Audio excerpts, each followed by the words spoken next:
Welcome to the podcast, Alan. Thank you. Appreciate it, Nick. Thank you for having All me. right, we've got a funny little tradition here. So the first question we ask everybody is, how did you earn your first buck, peso, pound, or dollar? What was sort of your story of kind of becoming maybe an entrepreneur or earning your first buck? Yeah, I think my first real world buck was a paper route when I was a kid. I suppose I made $5 here or there with a chore I did for my parents, but I remember when I was a kid in school and some other kid had this paper route and he was telling me about how he was making like $80 to $100 a month, and I was jealous. It was like, oh man, this is so crazy. So I ended up landing that job, and I was just super stoked. And it was a hardworking job, especially on holidays like Thanksgiving, where the paper was like twice the size, and it was just but it was great. It was an awesome experience to do something that most kids weren't doing yet, and Yeah, um, $80 when you're a kid, that's like a fortune. back then it was, yeah, Yes, for sure. inflation's hit hard these days, which we'll have to talk a little bit about. Okay, cool. So from your first buck to getting into crypto, how did that journey sort of happen, and how did you get interested in cryptocurrencies? And what was your story? Yeah, so just a very brief background.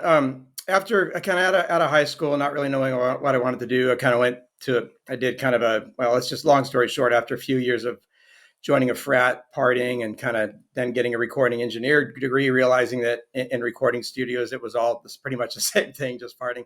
I kind of decided to go back to school and maybe see if there was something more. And eventually I went to grad school, picked up my MBA, and I ended up landing this job from a talk in one of my classes there, which was a real estate technology company. And they were building the first value added real estate network. And it was a small group, and I was just fascinated by what they were doing. So I got this job, and kind of the first opportunity to be thrown right into technology, but also real estate and working with on the finance side. And as you know, with small companies, you're often wearing many hats. So a lot of my role was sort of bridging that gap between developers and then end users. And as many people know, there's sometimes different languages being spoken. So I was managing a lot of big companies like Bank of America, Fannie Mae, a lot of large title companies, um, and I kind of stayed that sort of long story short, I stayed in the real estate and technology world and consulted and eventually helped clients purchase homes and so forth. Basically I still have my broker's license. So I've kind of maintained that technology and real estate um, um, sort of focus all along. But what I experienced was with working with these banks is really sort of the bureaucracy and the difficulty of getting things done, the decision making process, the old and antiquated technology, because it was just impossible for them to move forward. And I saw a lot of things just not working the way they should have been. And then I had my own personal experience where I was doing a condo conversion project of an apartment building. And here I was, like, I converted these condos. I was going to sell a couple. The first two, I kept the others rented. I had buyers for them. Ready to go, and all of a sudden the market crashed, and that's when the real estate market. And all of a sudden, the lending guidelines changed. I couldn't sell these because now all of a sudden I had to sell like 70% up front, and it just became impossible. So here I was as the guy trying to, as the individual, little guy trying to do something. I had a perfectly willing buyer. I was a perfectly willing seller, and banks were and the guidelines were saying no, you can't do this. Meanwhile, banks were getting bailed out, and between all these things, kind of personally experiencing and working with these accounts, I really sort of lost that faith or confidence in a lot of in the banking system in general, and the really the way they were doing things. Also, having clients that were having a hard time getting approved for loans and not necessarily being treated the same because one underwriter might say this and one right there. So there's this human element, right, and it's very flawed. And so I kind of that combination of things. And the only reason I go there is I think that ultimately helped play a role in my first interest in learning about Bitcoin, which was in 2013. I didn't invest until about 2017, but I'd say unfortunately, but that might have been a good thing because Mount Gox happened in 2014, and who knows where I would have been. But I do remember a couple of things back then. I think the price was around $30. I remember looking at the Mount Gox exchange, trying to figure out what I was doing. And then I was reading a lot about the security and being hacked, concerns about being hacked. And when you're busy with other things and not knowing everything, in my case, I sort of said that was maybe I was too busy to get more involved. But um, long story short, and I think this probably a lot of people can relate to this. A couple of years later, I noticed it was still around, and then a couple of years later, so early 2013, I something flagged where I realized, here Bitcoin was still here, and I said, "Wow, it's still here. Something must be going on here. Let me take a deeper look." And in the very beginning of 2013, that's when I really dove in and spent there were some great videos on YouTube, and I'm a big math guy too, so I spent hours understanding the blockchain and the math behind it. And for me, when I combined this with all of my own experiences and challenges and frustrations with the traditional banking system and money in general, that sort of was that connection there that said, "Wow, there's something here. I don't know exactly what it is, but it already looks like it's way better than what I've seen." And Yeah, I think that story is very common, which is personal experiences with frustrations and frictions in the financial system or financial services sector. Combined with real estate, I could see that being extra frustrating. So, what yeah, does the managing director of the Litecoin Foundation do? yeah. So as managing director, it's basically my role is sort of the day to day. A couple of things. One is more the day to day responsibilities. Charlie Lee he's still on the board, and I'm a board member as well. But he, as of late last year, asked me to step in that role if I would, and it was really to help him kind of continue his focus on development, but sort of relieve him of some of the day to day responsibilities for the foundation. But it's also in part to help steer direction and where we're going with the foundation and focus, and because there's a lot of things. And let's put it this way: there's many more opportunities than we the opportunities aren't the issue. It's about maintaining focus and kind of sometimes having to pick our battles Yep. and continuing to focus on what we feel is important to Litecoin development Well, and, let's talk a and little bit about adoption. Charlie. He's a person that introduced us, and it's someone I've known for a long time. So, who created Litecoin? Who is this Charlie? Yeah, so Litecoin was created in 2011 by Charlie Lee. Charlie is a computer scientist, MIT graduate. Prior to creating Litecoin, he was a software engineer, including working for companies like Google. Um, and he created Litecoin and always described Litecoin as sort of a complement, not competitor to Bitcoin. So, and he called it, or as he calls it, or we call it, the silver to Bitcoin's gold. Um, so yeah, he's the one that created Litecoin, and came from a very strong background with computer science. Yeah, so computer science, Massachusetts Institute of Technology. He was a computer scientist at Google and went on to be one of the founding members of Coinbase as well. So he's had like an Correct. illustrious career in tech. Yeah, he was actually one of the first three. I think there were 5 people at Coinbase, but he was one of the first 3 actual employees. So he played a big role there as well. And I think a lot of people don't realize some of how much of a role he played in so many things, not just Litecoin related, but Bitcoin and crypto related as Yeah, well. prolific contributions to the cryptocurrency community. All right, let's talk a little bit about Litecoin. What does it do? How is it different from Bitcoin? Let's get into some of those like Sure. basics, fundamentals, and specifics of that. Sure. So first, what some of the similarities, and we'll talk about the differences. So Litecoin and is very much like Bitcoin in that it's a decentralized peer-to-peer cryptocurrency that enables instant, low-cost payments, basically anywhere in the world without a third party. It's a decentralized currency, and this basically meaning the Litecoin network is open source. Its design is public, meaning no party, including the Litecoin Foundation or anyone else, specifically owns or controls Litecoin or the Litecoin network. Everyone can take part. The Litecoin blockchain is public and it's transparent. Um, the goal with Litecoin was established to become better money than what we see in traditional finance. And the features of and it was designed with features in mind to become better money. And some of those main features include being decentralized, which is very important to better money. And the idea again is that nobody, like a bank or anybody, is in the middle to kind of direct those decisions and what can and can't happen. Um, Litecoin had a fair launch, meaning that there was nobody that pre-mined a bunch of coins for themselves prior to launching, which is very important if you think about it, because when you have that situation, somebody that has a lot of tokens can often influence many different things, including the price and control. And ultimately, um, the idea that you want consensus, you want the public to be able to carry something forward, because all the marketing in the world will only take something so far by somebody in control. Litecoin also like Bitcoin has a limited supply. It's highly liquid, which is very important to money. Low fees, and then now, as of recently, we have the new MWEB layer on top, which it's an optional layer for added privacy, which happy to go into if you want after a bit. But I think it's definitely probably the biggest enhancement and the one missing piece to being sound money that making Litecoin the ultimate sound money. Some of the difference between Litecoin and Bitcoin: it has 4 times the supply. It's 4 times faster. Fees are lower in part because of those things. And probably the main difference is that it runs on its own blockchain and uses a different mining algorithm. Litecoin uses script mining algorithm where instead of where Bitcoin uses SHA-256. And one of the differences with script mining is it's less complex, requires a little bit less in the way of resources, or and has reduced energy consumption.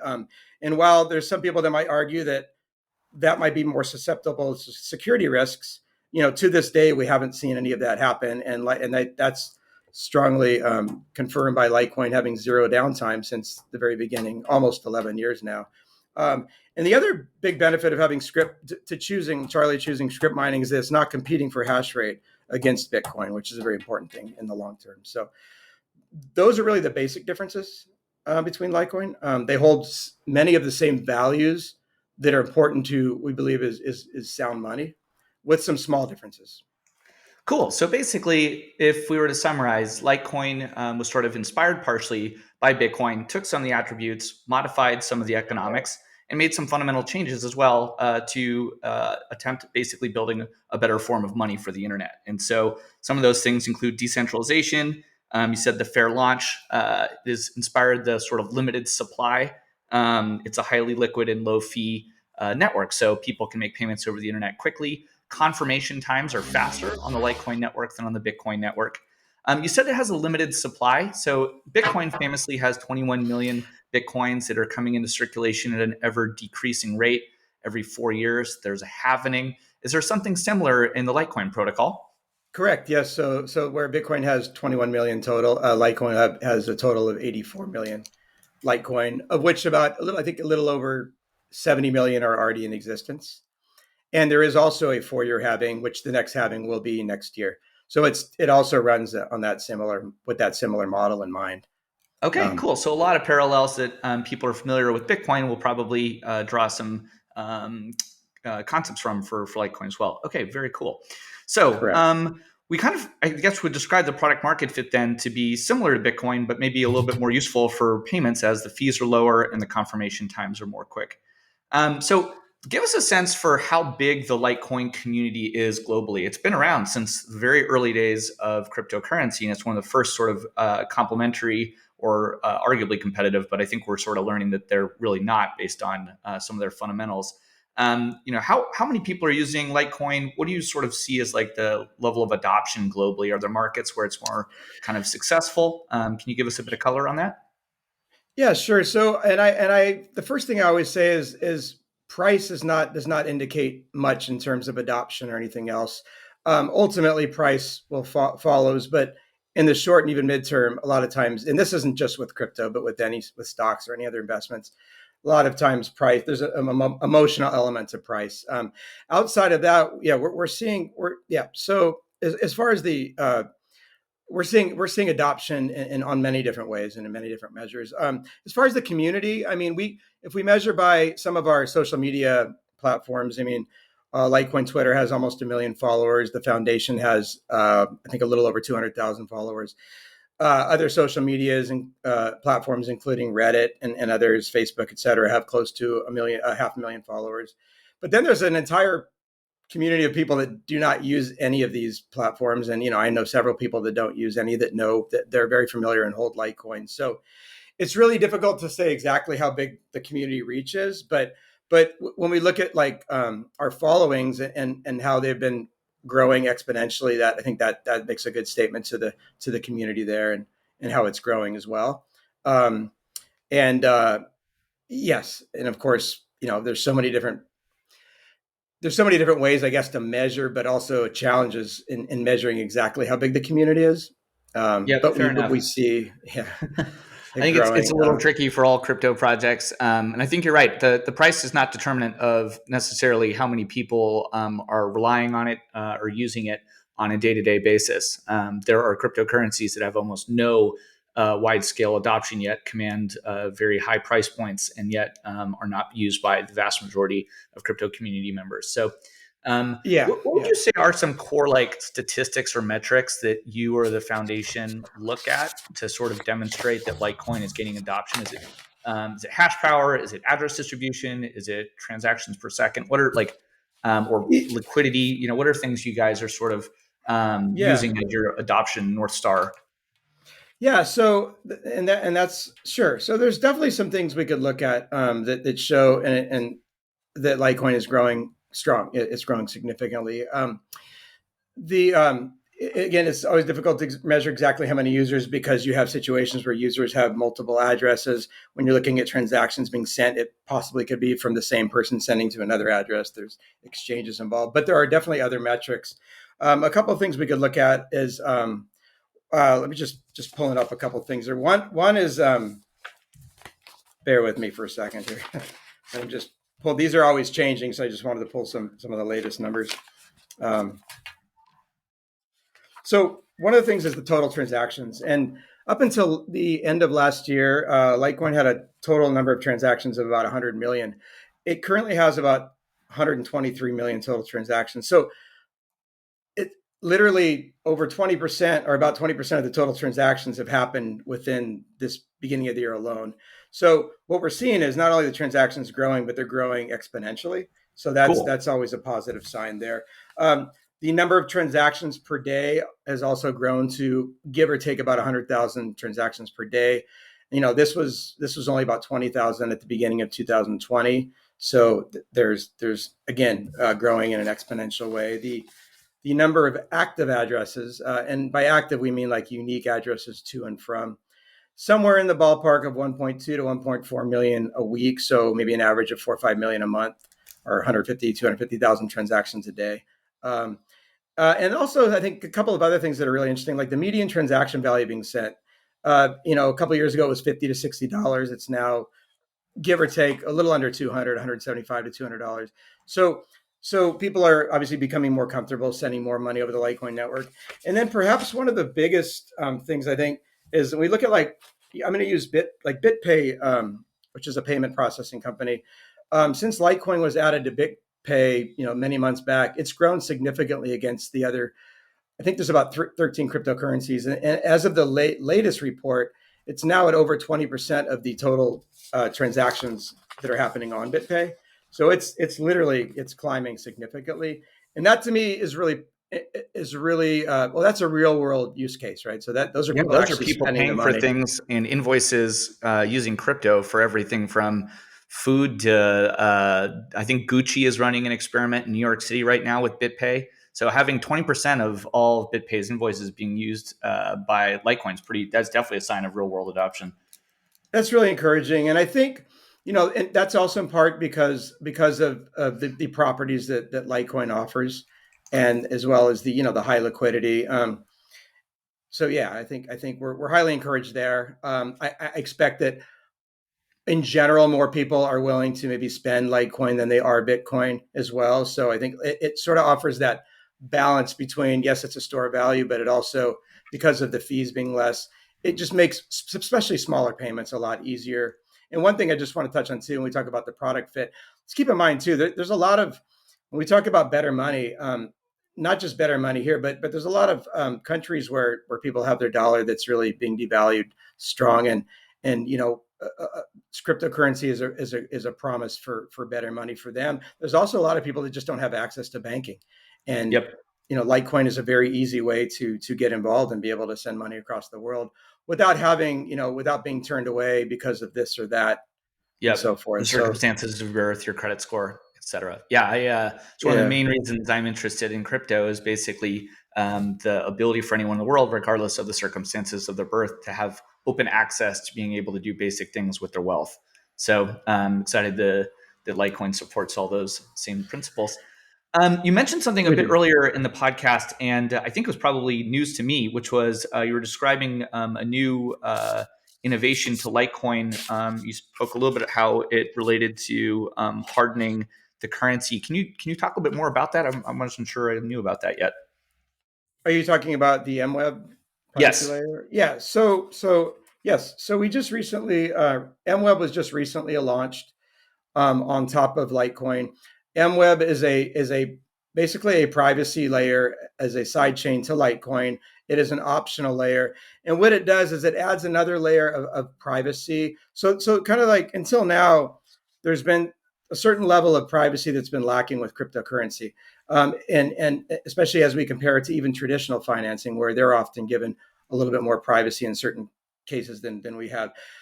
So what MWEB does is it's an additional layer that basically conceals the to and from addresses as well as the amount being sent.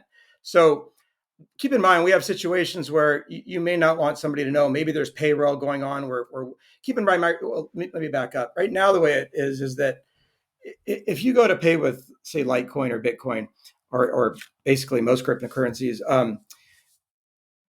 there's a way to kind of go back into history and follow and trace where those transactions came from, and with the right amount of time and so forth, there are certainly ways where people can figure out how much was in this wallet or how much came from here and there.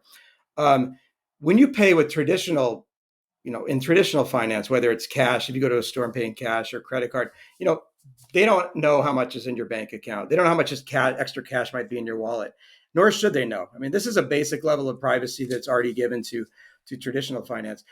Litecoin basically adds a layer that basically gives cryptocurrency the same thing. So that somebody can't trace back and see where that money, and they can't see how much. And if you're doing things like going back to like payroll, one employee shouldn't know how much another employee is being paid. And maybe there's other personal reasons you have for being private.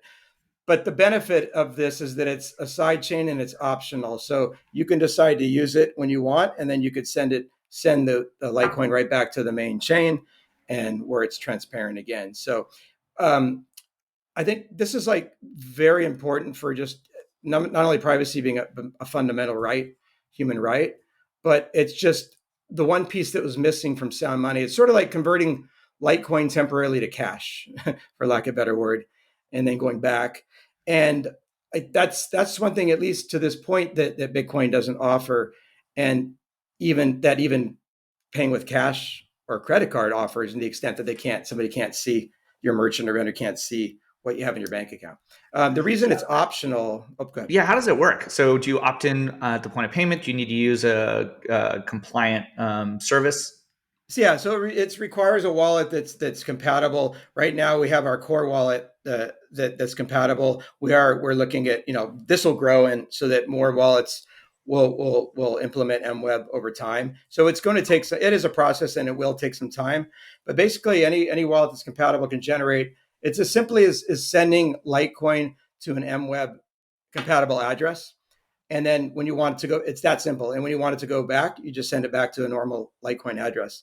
Okay, So it's cool. and the reason that we did an optional layer is because there's always a balance between making we've seen like full privacy coins and how exchanges react to those, and there's always a risk, like using Monero or something else, where if it's a full-blown privacy coin, an exchange might not accept it. So we feel like having it optional sort of walks that fine line, and that balance between providing what we believe is important, which is financial privacy, but also allowing exchange to adopt it, meaning that exchanges probably, maybe not, or probably won't accept Litecoin being deposited directly from an MWEB address. It's as simple as sending it back to the Litecoin blockchain, and then sending it to exchanges. So Got it. there's Cool. always a So we'll look balance there. And yeah. We'll look forward to seeing more about MWeb's adoption over the coming months and years. Thanks for sharing that. Yeah, for our users and community members that don't know, when you make a payment on a public ledger like Bitcoin or Litecoin or many others, that transaction gets loaded into a record keeping system that everybody in the world can study. And so you kind of leave a digital footprint of all of your payment history as well as your existing balances. So if you don't really know how to use a block explorer, then you wouldn't know this was possible. But it does bring in some pretty significant privacy concerns. When you go to buy a cup of coffee around the corner, it's not possible for the barista to look up your entire net worth on the internet. But cryptocurrencies actually support that. That's kind of how the ledger system works. So unless you develop privacy solutions to occasionally help provide a scenario where you're making a private payment, these types of tools are very important for making sure we have financial privacy in our day-to-day payments and transactions. So very interesting Yeah. to hear about that. And one Okay. last quick thing to add about, sorry, Nick. I was just Yeah, going go to add ahead, one please. last thing to the importance of privacy. There's always financial privacy also sort of helps protect people from becoming targets for attacks or extortion or other things as well, right? Because we've seen how that's happened. So there's a lot of reasons and importance to having at least a certain level of financial privacy. It's the Litecoin MWEB layer is not perfect privacy, but it should be. The idea is that it's enough for most people. Yep. Good to know. All right, let's look into the future a little bit as we aim to wrap this up. So, what does the roadmap look like for the next 6 months, the next 12 months for Litecoin, to the extent that you can share anything or let us know what might be coming up? What are the priorities for the development community, and what's on the roadmap for the Litecoin protocol?